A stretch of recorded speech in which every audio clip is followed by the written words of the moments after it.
नमस्कार दोस्तों, स्वागत है आप सभी का हमारे प्लेटफॉर्म पे। हम लोग बात कर रहे थे अपने एक्टिव एंड पैसिव कंपोनेंट के बारे में, है ना। उसमें हम लोग पैसिव कंपोनेंट पढ़ रहे थे। इसमें रजिस्टर हम लोग पढ़ रहे थे, यानी ओम्स के लॉ के बारे में देखा, फिर केबीएल केसीएल के बारे में देखा है। अभी हम देखते हैं कि जब रेसिस्टेंस या जब हम प्रतिरोध को सीरीज में जोड़ते हैं तो करंट और वोल्टेज का क्या क्या प्रभाव होता है, उसको हम लोग देखते हैं, है ना। तो आज का टॉपिक होगा हमारा डीसी सीरीज परिपथ, है ना। यानी जो हमारा सप्लाई होगा, पावर सप्लाई, वो डीसी होगा, इसलिए बोला जाता है हमारा डीसी सीरीज परिपथ या डीसी सीरीज सर्किट। अब इसमें क्या है कि इस सर्किट में हम दो अपने प्रतिरोध को या किसी लैंप को कैसे जोड़ते हैं, या जोड़ेंगे तो उस पर धारा का प्रभाव क्या होगा, धारा कैसे फ्लो करेगी, उसके बारे में हम लोग बात करेंगे। बोला कि सीरीज परिपथ है, नाम से पता चल रहा है सीरीज परिपथ है, तो यानी जो भी इक्विपमेंट लगे हुए हैं सब किस में लगे हुए हैं, हमारे सीरीज में लगे हुए हैं। ठीक है। बोला कि यदि एक से अधिक प्रतिरोधों को एक एक करके सीरीज में जोड़ा जाता है और यदि एक पथ में केवल एक समान धारा प्रवाहित होती है तो इसे सीरीज पथ कहा जाता है। ठीक है। मान लीजिए कि कोई परिपथ है, उसमें एक से अधिक प्रतिरोध को हमने जोड़ा है, तो सारे प्रतिरोध में या सारे सर्किट में हमारा अगर एक समान करंट फ्लो कर रहा है तो उसको बोलते हैं कि जो भी हमारा परिपथ है वो कैसा है, सीरीज में है। अब यहाँ पे एक चित्र बताया गया है ना। चित्र में पावर सप्लाई दिया गया है, यहाँ पर दो लैंप दिया गया है। ठीक है।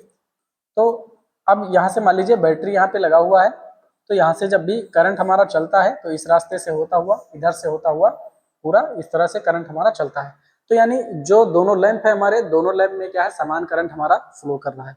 इसको बोला जाता है हमारा, ऐसे परिपथ को बोलते हैं हम लोग सीरीज परिपथ।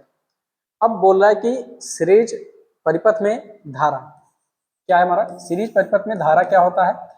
बोला कि सीरीज परिपथ में किसी भी बिंदु पर धारा क्या होती है, समान होती है। इसे दिए गए सर्किट के किन्हीं दो बिंदुओं में करंट को मापकर सत्यापित किया जा सकता है, जैसा कि चित्र 2 दिखाया गया है। चित्र 2 में ए है और बी है, दोनों जगह पर हम लोग देखेंगे, है ना। तो बोल रहा है कि जो हमारा सीरीज परिपथ होता है उसमें अगर हम किसी भी बिंदु पर अगर देखते हैं तो जो हमारा धारा होगा वो समान होगा। मान लीजिए हम इस बिंदु पर देखते हैं या किसी और बिंदु पर देखते हैं, वहां पर अगर हम मापेंगे तो हमारा जो करंट होगा वो क्या होगा, हमारा समान आता है। इस तरह से हम उसको क्या कर सकते हैं, सत्यापित कर सकते हैं। ठीक है। अब एमीटर यानी कि हम करंट को रीडिंग करने के लिए क्या लगाते हैं, उसमें एमीटर का प्रयोग करा जाता है।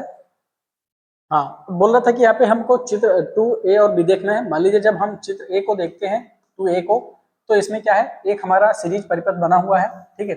सीरीज में क्या लगा हुआ है, हमारा एक रेजिस्टेंस लगा है, यहाँ पर दूसरा लगा है, यहाँ पर तीसरा लगा है और यहाँ पर एक एमीटर लगा है। उसके बाद में क्या लगी है, हमारी बैटरी लगी हुई है। अब जैसे ही बैटरी में पावर सप्लाई हम लोग दिया जाता है, स्विच को ऑन किया जाता है, यहाँ पर स्विच लगा हुआ है, तो हमारा करंट फ्लो करता है। तो आई आर के क्रॉस में, यानी रजिस्टर वर्ग के क्रॉस में हमारा IR1 करंट आता है, और रजिस्टर 2 के क्रॉस में IR2 हमारा शो होता है करंट, और रजिस्टर 3 के केस में हमारा IR3 हमारा क्या करता है, करंट दिखाता है इसमें। लेकिन जो ये IR1 है, ये जो IR2 है, जो IR3 है, ये सारे करंट बराबर होते हैं किसके, हमारे आई के, जो मेन करंट हमारा फ्लो करता है। क्यों बराबर होते हैं, क्योंकि ये सारे के सारे जो भी हमारे रजिस्टर लगे हुए हैं सब किस में लगे हुए हैं, सीरीज में लगे हुए हैं। तो सीरीज में हम किसी भी बिंदु पर मापेंगे, चाहे यहाँ पर मापे, चाहे यहाँ पर मापे, चाहे यहाँ पर मापे, हर जगह हम जहां पर भी मापेंगे हमारा करंट क्या होगा, हमेशा सेम ही दिखेगा। इसलिए हम बोल सकते हैं चित्र संख्या 2 के हिसाब से, 2A के हिसाब से, जो हमारा आई होगा वो बराबर होगा IR1 के, बराबर होगा IR2 के, बराबर होगा IR3 के। यानी I1 या I2 हो गया या IR3 हो गया, ये सब क्या है, हमारे आपस में बराबर है, जितना हमारा सोर्स में करंट हमारा निकलता है। ठीक है। तो इस तरह से हम इसमें निकाल सकते हैं कि हमारा जो भी करंट है वो क्या है, सब बराबर है किसी भी परिपथ के लिए। अब क्या बोल रहा है कि इसी परिपथ में, मान लीजिए इसी परिपथ में बोल रहा है कि कुल प्रतिरोध, है ना। यहाँ पे एक हेडिंग बनी हुई है, सीरीज परिपथ में कुल प्रतिरोध। तो उसको तो हम लोग निकाले हैं कि जब भी सीरीज में हमारा कई सारे रेजिस्टेंस जुड़े होते हैं तो सबका कुल प्रतिरोध कैसे होता है। जैसे यहाँ पर क्या है, R1 है, यहाँ पे R2 है, यहाँ पे R3 है, सारे के सारे जो हमारे रजिस्टर हैं वो सब किस में लगे हुए हैं, सब सीरीज में लगे हुए हैं। तो अगर हम कुल रेजिस्टेंस निकालेंगे, टोटल रेजिस्टेंस निकालेंगे, तो क्या होगा, IT का मतलब टोटल रेजिस्टेंस। तो सब सीरीज में लगे हैं तो सब आपस में सीधे सीधे जुड़ जाएंगे।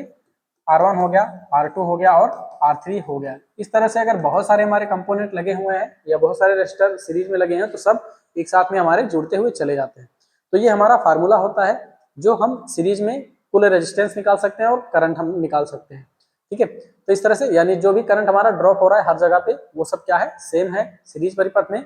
और हमारा जो रेजिस्टेंस है टोटल रेजिस्टेंस, वो सारे रेजिस्टेंस को जोड़कर हमारा टोटल रेजिस्टेंस बनाया गया है। यहाँ पे हमने सीरीज परिपथ में हमारे जो रेजिस्टेंस लगे हुए हैं उसका टोटल रेजिस्टेंस हमने देखा, और सीरीज परिपथ में करंट कैसे फ्लो हो रहा है या हर बिंदु पर करंट कितना कितना आता है उसको हमने देखा। अभी हम लोग देखते हैं कि सीरीज परिपथ में कुल वोल्टेज कितना होता है। ठीक है, कुल वोल्टेज कितना होता है, तो बोल रहा है कि डीसी सर्किट वोल्टेज में प्रतिरोधक के मान के आधार पर लोड प्रतिरोधों में विभाजित होता है ताकि अलग अलग लोड वोल्टेज का योग स्रोत वोल्टेज के बराबर हो। ठीक है, तो सिंपल सा फंडा है कि जो भी हमारा वोल्टेज जो भी हम सप्लाई में देते हैं, ठीक है, उसके बाद जो भी हमारा लोड रेजिस्टेंस जो लगा होता है सभी लोड रेजिस्टेंस पे लोड रेजिस्टेंस के वैल्यू के हिसाब से अलग अलग वोल्टेज ड्रॉप हमारा सीरीज में होता है। तो हम एक सीधे शब्द में बोल सकते हैं कि सीरीज सर्किट में जो वोल्टेज ड्रॉप होता है वो अलग अलग होता है अलग अलग लोड पर, यानी उसके रेजिस्टेंस के हिसाब से। ठीक है, और जो हमारा करंट होता है वो सर्किट में कहीं भी अगर आप देखेंगे, परिपथ में कहीं भी देखेंगे तो करंट आपको क्या मिलेगा, सेम मिलता है। लेकिन जो हमारा वोल्टेज होता है या वोल्टेज ड्रॉप जो होता है वो हर रेजिस्टेंस पे क्या होता है, हमारा अलग अलग होता है।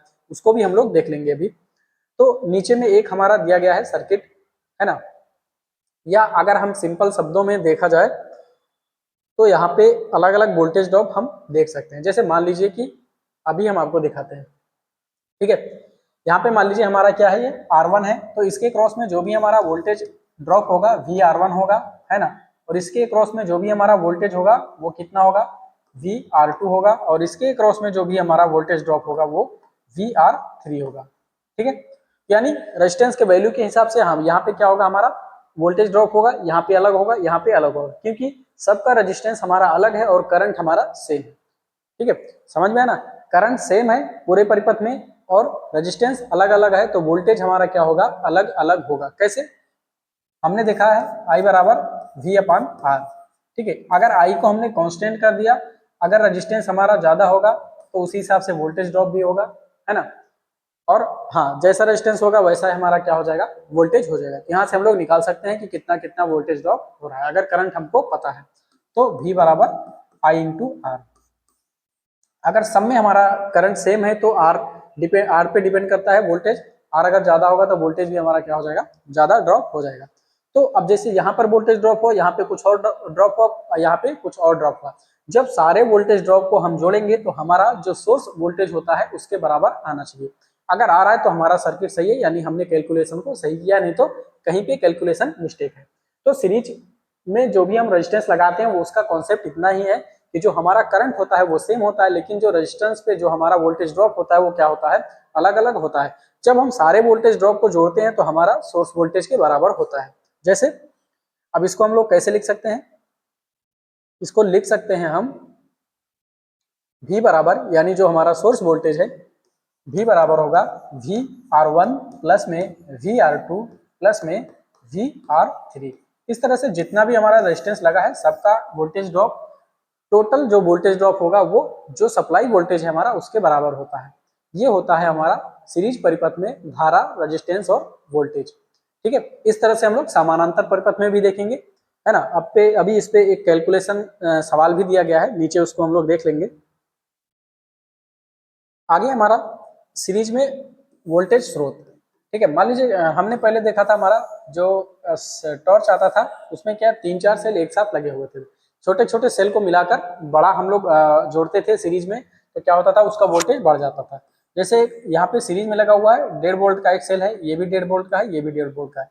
जब सारे सेल को हम क्या करते हैं, सीरीज में लगाते हैं, तो जो टोटल वोल्टेज आता है वो हमारा क्या हो जाता है, सारे सेल के वोल्टेज का योग क्या हो जाता है, वो हमारा टोटल वोल्टेज आ जाता है किसमें, सीरीज परिपथ में, और हमारा टॉर्च जलाने के काम में आता है।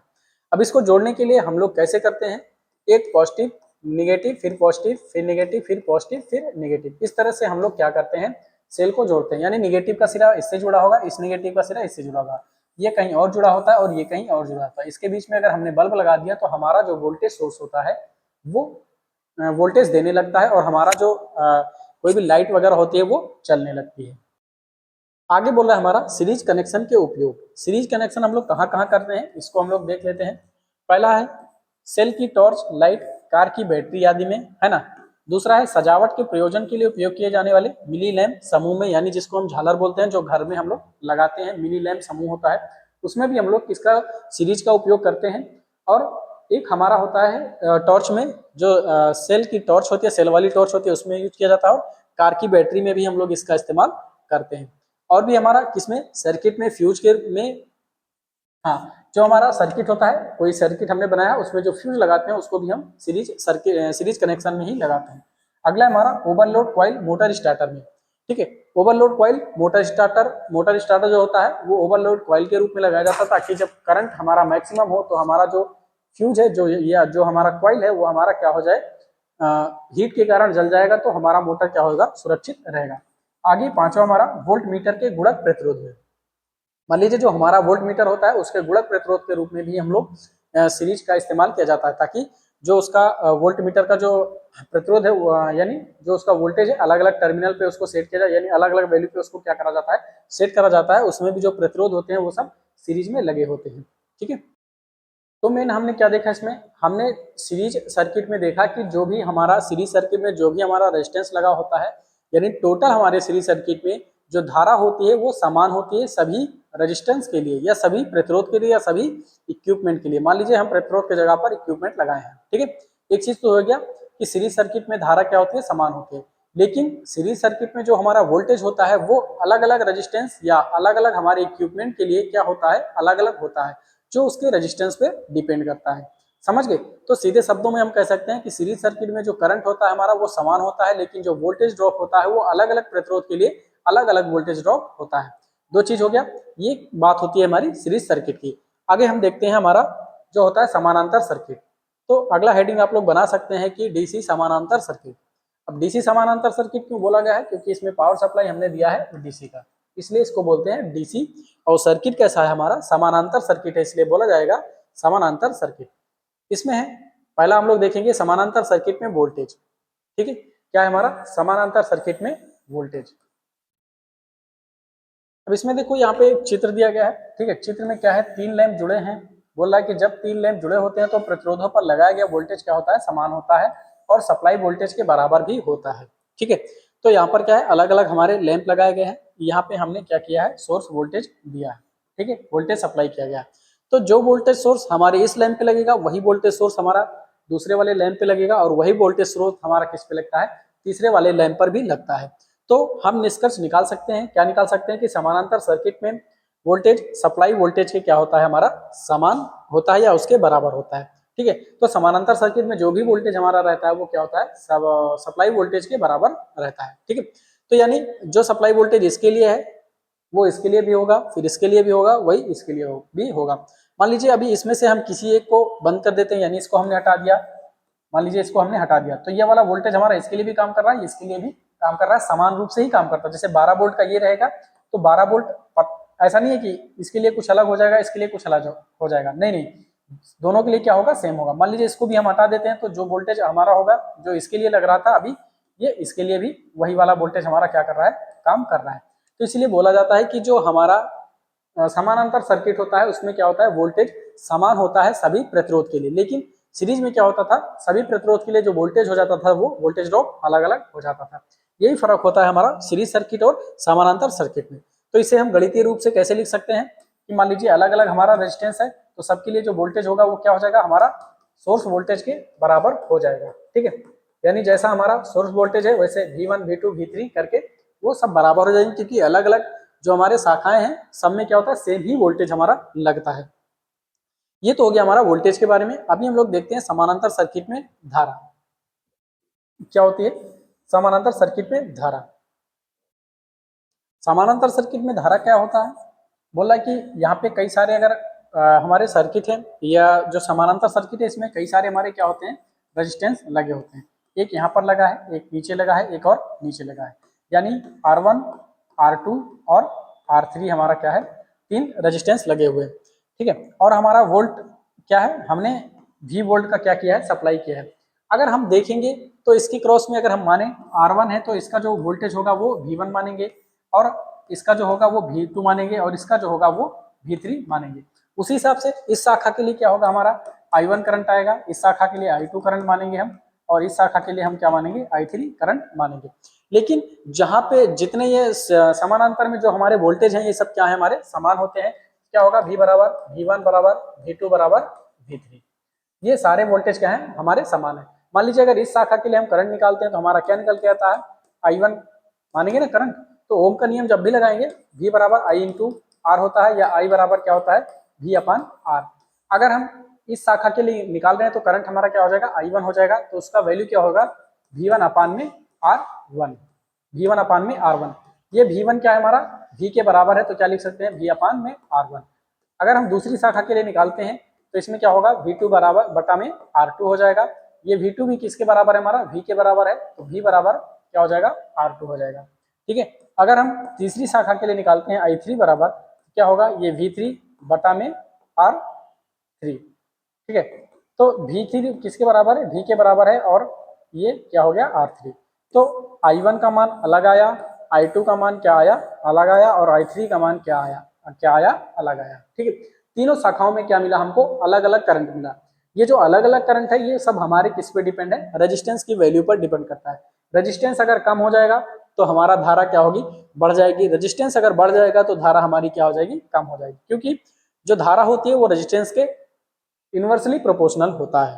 ठीक है, तो यहाँ से हमने देखा कि समानांतर सर्किट में धारा क्या होती है, हमारा अलग अलग होती है। सभी शाखाओं के लिए क्या होता है, समानांतर सर्किट में धारा अलग अलग हो जाती है। सीरीज में हमने पढ़ा था कि सीरीज में तो एक ही सर्किट होता था, तो उसमें क्या है, धारा समान होती थी, लेकिन इसमें अलग अलग सर्किट बन जाता है, तो हमारा क्या होता है, इसमें धारा भी क्या हो जाती है, हमारी अलग अलग हो जाती है। लेकिन जो वोल्टेज होता है वो सबके लिए इसमें क्या होता है, समान होता है। ठीक है, तो यहाँ पर यही दिया गया है, V बराबर R1 हो गया, ये करंट हो गया V बराबर R2। यही चीज सेम वही है जो हमने यहाँ पे समझाया है। आगे है, हाँ उसी तरह से वहां पे भी दिया है R3 यानी I3 बराबर V अपन R3। ठीक है, तो यहाँ पर है कि अलग अलग शाखाओं के लिए क्या हो गया, हमारा अलग अलग करंट फ्लो करता है। इसके लिए R1 होगा, इसके लिए R2 होगा, इसके लिए R3 होगा, और फिर टोटल ये करंट यहाँ पे आता है। ठीक है, टोटल अगर करंट हम लोग निकालेंगे तो सबको जब जोड़ेंगे ना टोटल करंट, तो उसके बराबर होगा। शाखा में 3 शाखाएं हैं, तीनों शाखा में अलग अलग करंट होगा, लेकिन जब हम टोटल करंट निकालेंगे I बराबर, तो क्या हो जाएगा, I1 प्लस में I2 प्लस में I3। ठीक है, तो सारी करंट क्या हो जाएंगी, टोटल करंट के बराबर हो जाएगा जितनी भी शाखा में करंट है, क्योंकि ये करंट यहाँ से निकल के आएगा, ये यहाँ से निकल के आएगा, ये यहाँ से, ये सब आके यहाँ पे क्या होंगी, जुड़ जाएंगी। तो इस नोड पे क्या मिलेगा हमको, यहाँ पे मिलेगा I1 प्लस में I2। अगर हम यहाँ पे करंट देखेंगे तो क्या मिलेगा, I1 प्लस में I2 प्लस में I3, इस तरह का करंट हमको मिलेगा। तो ये टोटल किसके बराबर है, जो भी हमारा इनपुट करंट है उसके बराबर है। तो हम लोग यही वाला फार्मूला लिख सकते हैं कि समानांतर सर्किट में हमारा जो करंट होगा वो क्या होता है, जितना भी करंट हमारा हर शाखा में जाता है वो टोटल करंट के क्या होता है, हमारे बराबर होता है। इस तरह से हम क्या निकाल सकते हैं, समानांतर सर्किट में धारा। अभी देखते हैं हम समानांतर सर्किट में प्रतिरोध क्या होता है। समानांतर सर्किट में प्रतिरोध, समानांतर सर्किट में अलग अलग शाखा प्रतिरोध धारा के प्रवाह का विरोध करता है, हालांकि शाखाओं में वोल्टेज क्या होता है, हमारा समान होता है। ठीक है, तो जो समानांतर सर्किट है उसमें क्या है, अलग अलग शाखा में क्या होता है, अलग अलग हमारा प्रतिरोध लगा हुआ होता है, जो क्या करता है, धारा के प्रवाह का विरोध करता है। ठीक है, लेकिन जो वोल्टेज होता है सभी शाखाओं में वो क्या होता है, हमारा समान होता है। तो इसके लिए हम लोग क्या लिख सकते हैं, प्रतिरोध के लिए R बराबर V अपान आई, ये उसी ओम के नियम का फार्मूला है जो बोलता है V बराबर I इंटू आर, या I बराबर क्या बोलता है, V अपान आर। इसी को हम चेंज करके लिख सकते हैं R बराबर V अपान आई। अगर प्रतिरोध निकालना है और हमको वोल्टेज और करंट पता है तो हम प्रतिरोध का मान निकाल सकते हैं, जिसका वैल्यू किस में आता है, ओम में आता है। तो अगर हम समानांतर में प्रतिरोध को निकालना चाहें तो कैसे लिख सकते हैं, लिखते हैं, हमारा क्या होता है, V बराबर I इंटू आर होता है, या I बराबर क्या होता है, V अपान में R होता है। समानांतर परिपथ के लिए अगर हम देखेंगे तो क्या होता है, I1 अलग होगा हमारा, I2 क्या होगा, अलग होगा, और I3 हमारा क्या होता है, अलग होता है। ये सब बराबर नहीं होते हैं, सब अलग अलग होते हैं। तो I टोटल क्या लिखेंगे, I बराबर I1 प्लस I2 प्लस में I3, इस तरह से लिख सकते हैं, टोटल धारा होती है। अब एक I बराबर क्या होता है, हमारा V अपान R। अगर हम सामान्य लेंगे तो क्या निकलेगा, हमारा V अपान R। ठीक है, I1 के लिए वही चीज क्या हो जाएगा, V अपान में R1 हो जाएगा, I2 के लिए हम लोग क्या निकाले थे, V/R2, और I3 के लिए क्या निकाले थे, V/R3। अब सभी V को कॉमन हो जाता है और कट जाता है, तो हमारा क्या बचता है, IR बराबर IR1 plus I/R2 plus 1/R3। 1/R बराबर 1/R1 plus 1/R2 plus 1/R3। तो ये क्या हो जाता है हमारा टोटल रेजिस्टेंस। इस तरह से हम निकालते हैं किसमें, किसी भी हमारे समानांतर सर्किट में। आगे क्या है हमारा, आगे बोल रहा है कि समानांतर सर्किट के अनुप्रयोग। समानांतर सर्किट के अनुप्रयोग कहाँ कहाँ है, उसको हम लोग देख सकते हैं। बोला कि किसी विद्युत प्रणाली जिसमें एक सेक्शन विफल हो सकता है और अन्य सेक्शन अपना कार्य जारी रखते हैं, समानांतर सर्किट होते हैं। ठीक है, मान लीजिए कहीं पर पावर सप्लाई चल रहा है, उसमें एक सेक्शन हमारा कट हो गया, तो दूसरा सेक्शन क्या होता है हमारा चलता रहता है। तो इसलिए इससे हम पता कर सकते हैं कि जो भी हमारा कनेक्शन हुआ है किसमें हुआ है, हमारा समानांतर सर्किट में हुआ है। अब हमारे घर में जो वायरिंग होता है वो भी किसमें होता है, समानांतर सर्किट में होता है। क्योंकि मान लीजिए किसी एक कमरे की लाइट चली जाती है या खराब हो जाती है या वायर ब्रेक हो जाता है, तो दूसरे कमरे का हमारा लाइन चलता रहता है। अगर सबको हम सीरीज में जोड़ेंगे तो कहीं एक बार फॉल्ट होता है तो पूरे घर की या पूरे संस्थान की या मान लीजिए पूरे कंपनी की लाइन क्या होगी, बाधित हो जाती है। इसलिए पावर को डिस्ट्रीब्यूट करने के लिए हम लोग किसमें समानांतर सर्किट में लगाते हैं। पावर को डिस्ट्रीब्यूट नहीं, बेसिकली सबको अलग अलग शाखा में बांटते हैं ताकि कहीं कोई गड़बड़ी हो किसी जगह पे तो पूरा लाइन हमारा खराब ना हो, पूरी लाइन बाधित ना हो, है ना। आगे बोला है कि घरों में उपयोग की जाने वाली विद्युत प्रणाली में कई समानांतर सर्किट होते हैं। बोला है कि और कहाँ कहाँ इस्तेमाल होता है, एक ऑटोमोबाइल में होता है, इलेक्ट्रिक सिस्टम में होता है, लाइट में होता है, हॉर्न होता है, मोटर, रेडियो आदि कई जगहों पर क्या किया जाता है, समानांतर सर्किट का उपयोग किया जाता है। इनमें से प्रत्येक उपकरण दूसरे से स्वतंत्र रूप से क्या होता है, हमारा संचालित होता है। ऐसा नहीं है कि कई शाखाओं में नहीं, एक ही शाखा में तो सब क्या है, डिपेंडेंट है। एक खराब हो जाए एक इक्विपमेंट या एक रजिस्टर खराब हो गया तो सब बाधित हो जाएंगे। इसलिए क्या कहा जाता है, इसको सबको अलग अलग बांट कर रखा जाता है ताकि हमारा जो सर्किट हो वो क्या हो, अच्छे से चलता रहे। ठीक है, तो यहाँ पर बात हो गई हमारी सीरीज सर्किट, नहीं समानांतर सर्किट का। आगे हम लोग बात करते हैं शॉर्ट सर्किट और ओपन सर्किट की। ठीक है, तो क्या है हमारा शॉर्ट सर्किट। शॉर्ट सर्किट क्या होता है, किसी भी सर्किट में बहुत क्या होता है, न्यूनतम पाथ प्रदान करता है, या जो हमारा शॉर्ट सर्किट होता है उसका रेजिस्टेंस कम होता है। तो बोल रहा है कि सर्किट शॉर्ट सर्किट सामान्य सर्किट प्रतिरोध की तुलना में शून्य या बहुत कम प्रतिरोध पथ है। ठीक है, तो जो हमारा शॉर्ट सर्किट होता है वो एक ऐसा रास्ता होता है जिसका प्रतिरोध क्या होता है, एकदम कम होता है, या शून्य होता है, या बहुत कम होता है। बोला कि एक सीरीज सर्किट में शॉर्ट सर्किट आंशिक या पूर्ण हो सकता है, जैसा कि चित्र 1 और 2 में दिखाया गया है। ठीक है, यहाँ पर एक चित्र दिखाया गया है। आगे बोला कि शॉर्ट सर्किट से करंट में वृद्धि होती है जो सीरीज सर्किट को क्या कर सकता है, नुकसान पहुंचा सकता है। ठीक है, बात तो सही है कि जैसे ही शॉर्ट सर्किट होता है यानी तो उसका प्रतिरोध क्या हो जाता है, हमारा कम हो जाता है। जैसे ही प्रतिरोध कम हुआ या जीरो हुआ तो करंट एकाएक क्या होता है, तेजी से बढ़ जाता है। जब करंट तेजी से बढ़ेगा तो वो चीजें क्या कर सकती हैं, सर्किट को नुकसान पहुंचा सकता है। जैसे यहाँ पर एक चित्र दिया गया है ना, चित्र में क्या है, हमारे यहाँ पे रेजिस्टेंस भी लगा हुआ था, यहाँ भी लगा है, यहाँ भी लगा है। इस तरह से पूरा क्या है हमारा सर्किट बना हुआ है। यहाँ पे एक क्या लगा हुआ है, हमारा एमीटर लगा हुआ है जो करंट को मापता है।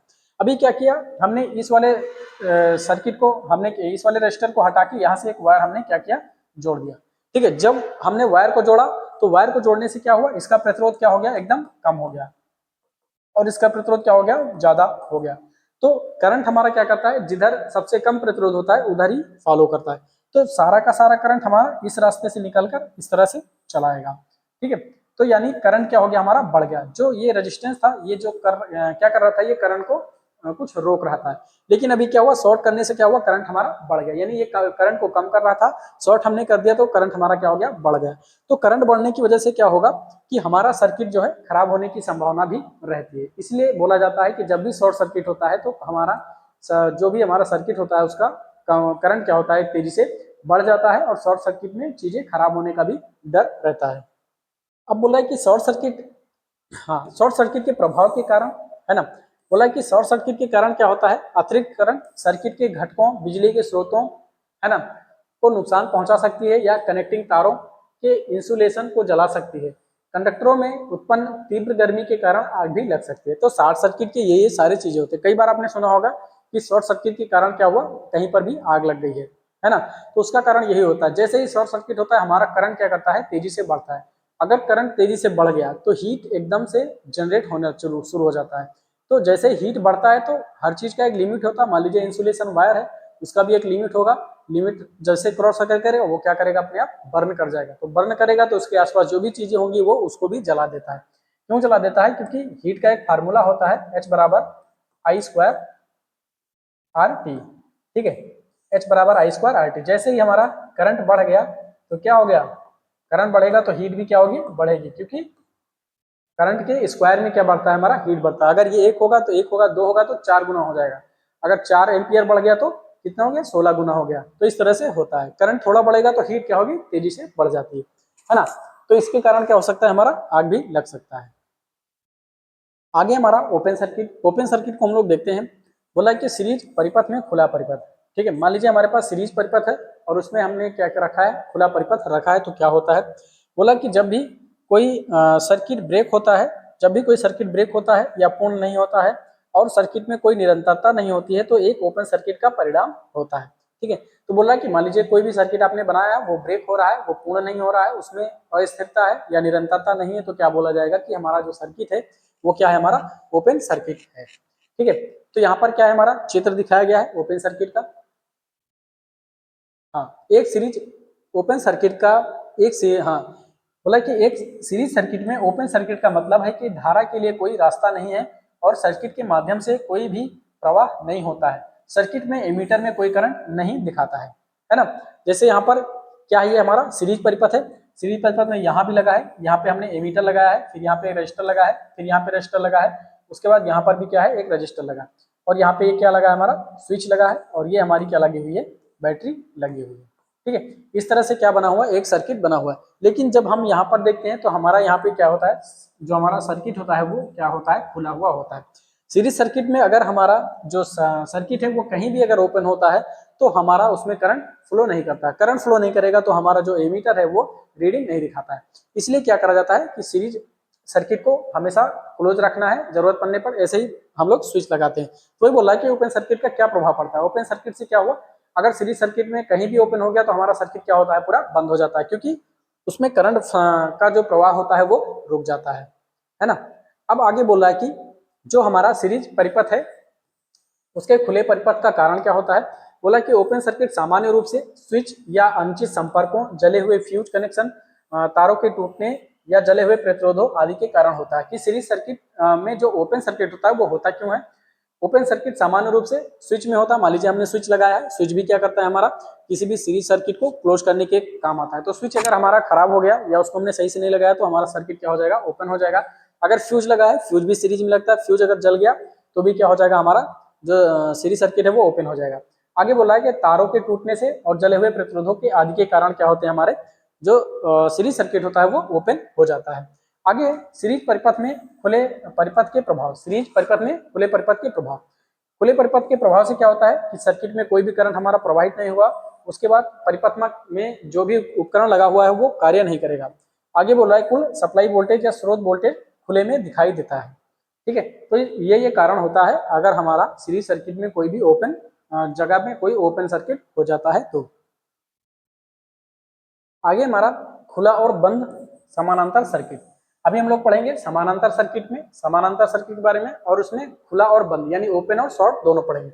तो पहला क्या है, दो संभावनाएं हो सकती हैं, एक तो खुला होगा एक तो बंद होगा। तो पहला क्या है, हमारा समानांतर सर्किट में शॉर्ट। समानांतर सर्किट में शॉर्ट कैसे होता है, यहाँ पर देखो एक चित्र दिखाया गया है। ठीक है, यहाँ पे चित्र में क्या है, समानांतर सर्किट है हमारा, कई सारे उपकरण समानांतर क्रम में हमारे जुड़े हुए हैं। ठीक है, अब इसमें क्या है कि अगर हम इसको शॉर्ट करेंगे, ठीक है, तो अगर हम इसको शॉर्ट करते हैं, मान लीजिए यहाँ से बीच में क्या है, ए और बी के बीच में हमने क्या करा, एक वायर जोड़ दिया।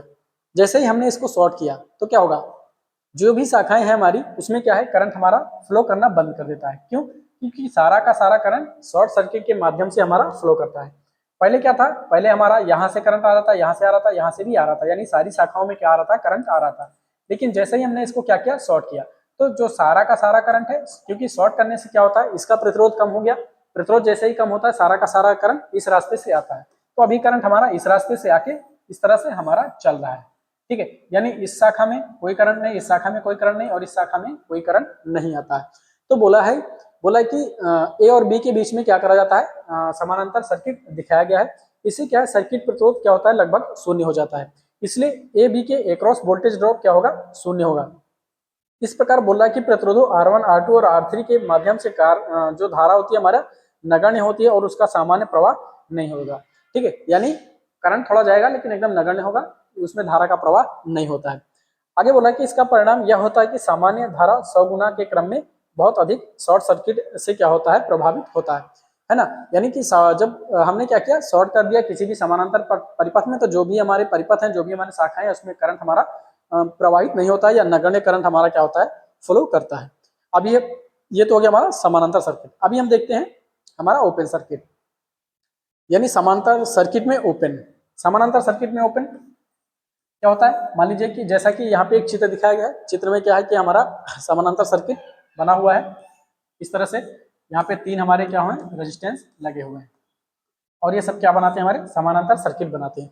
अगर समानांतर सर्किट में हम किसी भी शाखा से पहले मेन लाइन में अगर हम क्या करते हैं, ओपन करते हैं, तो किसी भी शाखा में हमारा करंट नहीं जाता। मान लीजिए देखो यहाँ पे क्या हो गया, हमारा ओपन हो गया। ओपन होने के कारण क्या हुआ कि सर्किट की किसी भी शाखा में हमारा करंट नहीं जा रहा है। लेकिन अगर आगे हम थोड़ा सा और बढ़ते हैं, एक डायग्राम और है, तो इसमें क्या बता रहा है, इसमें मेन शाखा से एक शाखा में तो करंट जा रहा है, हर शाखा में करंट जा रहा है, ठीक है। लेकिन क्या है कि एक शाखा में क्या है, हमारा कोई त्रुटि है। एक शाखा में क्या हो गया, हमारा त्रुटि हो गया, यानी वो ब्रेक हो गया, यानी ओपन हो गया। तो हमारा इस शाखा में करंट तो नहीं बहेगा, लेकिन इस शाखा में और इस शाखा में हमारा क्या होगा, करंट का फ्लो होता है। तो समानांतर सर्किट में अगर किसी भी शाखा में सर्किट ओपन हो जाता है, तो हमारे जो बाकी शाखा होती है उसमें करंट फ्लो करता है, बाकी जिसमें त्रुटि है उस शाखा में करंट फ्लो नहीं करता है। लेकिन जो सीरीज सर्किट होता था उसमें परिपथ में या शाखा में कहीं भी अगर फॉल्ट हो जाता था, तो पूरा का पूरा क्या हो जाता था, उसमें फॉल्ट हो जाता था और करंट हमारा नहीं प्रवाहित होता है। ठीक है, तो इसमें क्या है, ओपन, इसमें R2 हमारा ओपन है, तो बाकी जो हमारे R3 और R1 बचे हैं उसमें क्या होगा, हमारा करंट का प्रवाह होगा। ठीक है, ये हो गया हमारा क्या, समानांतर सर्किट में ओपन और क्लोज। आगे हम लोग देखते हैं डीसी, श्रेणी और समानांतर परिपथ की विशेषता। ठीक है, अब दोनों की विशेषता हम एक प्लेटफॉर्म पर देखते हैं। एक तरफ क्या है, हमारा सीरीज सर्किट है, और दूसरा क्या है, दूसरी तरफ क्या है, हमारा समानांतर सर्किट है। पहला क्या बोला है कि अलग अलग प्रतिरोधों में वोल्टेज ड्रॉप लागू वोल्टेज के बराबर होता है। जो हमारा सीरीज सर्किट होता है, सीरीज सर्किट में जो हमारे प्रतिरोध लगे होते हैं, अलग अलग प्रतिरोधों पर क्या होता है, अलग अलग वोल्टेज ड्रॉप होता है, लेकिन जो सारे वोल्टेज ड्रॉप होते हैं वो सप्लाई वोल्टेज के क्या होते हैं, हमारे बराबर होते हैं। दूसरा क्या है, कुल प्रतिरोधों सर्किट बनाने वाले अलग अलग प्रतिरोधों के योग के बराबर होता है। ठीक है, सीरीज सर्किट में क्या होता था, कुल प्रतिरोध क्या होते थे, जितने भी हमारे प्रतिरोध होते हैं वो सबके जोड़ के बराबर होता था हमारा कुल प्रतिरोध। ठीक है, तीसरा बोल रहा है कि हमारा प्रत्येक शाखा के सर्किट प्रतिरोध के सभी भागों में करंट क्या होता था, हमारा समान होता था। ठीक है, मान लीजिए हमारा सीरीज में क्या है कि सभी प्रतिरोध में क्या होता था, हमारा करंट सेम होता था, क्योंकि जो सर्किट होती थी वो हमारी सीरीज में होती थी, करंट एक तरफ से निकलती थी और सब रास्ता एक ही रास्ता फॉलो करके वापस आ जाती थी।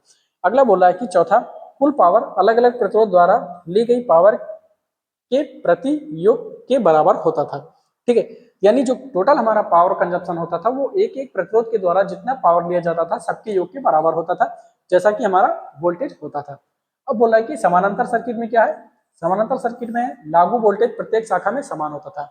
इसमें क्या है, वोल्टेज अलग अलग होती थी, लेकिन इसमें क्या है, वोल्टेज क्या होता है, हमारा समान होता है। दूसरा क्या है, कुल प्रतिरोध का व्युत्क्रम प्रतिरोधों के व्युत्क्रम के योग के बराबर होता था। परिणामी प्रतिरोध समानांतर संयोजन के सबसे छोटे प्रतिरोध से कम होता था। ठीक है, तो इसमें यही बता रहा है कि जो हमारा कुल प्रतिरोध होता था 1/R1 1/R2 plus 1/R2 plus 1/R3, इस तरह से क्या होता था, इसका कुल प्रतिरोध का संयोजन होता था। अगला है हमारा तीसरा, प्रत्येक शाखा में प्रत्येक शाखा के प्रतिरोध के अनुसार विभाजित होता था। जो हमारी धारा होती थी वो प्रत्येक प्रत्येक शाखा में अलग अलग होती थी, जो डिपेंड करती थी हमारा किसी भी प्रतिरोध के मान पर निर्भर करता है। जैसा प्रतिरोध होता था उस हिसाब से उसमें क्या होती थी, धारा होती थी। आगे हमारा सीरीज परिपथ के समान कुल पावर अलग अलग प्रतिरोधों द्वारा ली गई पावर के योग के बराबर होता है। अब पावर का क्या है, जैसे हमारा सीरीज में पावर लेती थी, यानी हर प्रतिरोध के द्वारा जो पावर ली जाती थी वो सब क्या होते थे, योग के बराबर होते थे कुल पावर के। वैसे इसी तरह से हमारा समानांतर में भी होता है, एक प्रतिरोध में ने जितना पावर लिया है, दूसरे ने जितना लिया है, तीसरे ने जितना लिया है, अगर सभी पावर को हम जोड़ देंगे तो क्या होता था, हमारा पूरा टोटल पावर हमारा निकल जाता है। तो ये है हमारा समानांतर और सीरीज सर्किट की विशेषता और उसकी तुलना। ठीक है, तो यहाँ पर हमारा क्या हो गया, समानांतर, ये हमारा रेजिस्टेंस वाला जो रजिस्टर वाला चैप्टर है वो हमारा क्या हो गया, खत्म हो गया है। अगला टॉपिक है हमारा निष्क्रिय घटक में हमारा वो क्या है, प्रेरक। ठीक है, तो हम लोग क्या पढ़ेंगे, अगला नेक्स्ट टॉपिक होगा हमारा इंडक्टर के बारे में। इंडक्टर क्या होता है ना, और सेल्फ इंडक्शन क्या होता है, म्यूचुअल इंडक्शन क्या होता है, इंडक्टर को सीरीज में और पैरेलल में जोड़ने से क्या होता है, ये सारी चीज़ों के बारे में हम नेक्स्ट क्लास में देखेंगे। तब तक के लिए नमस्कार, जय हिंद, जय श्री राम।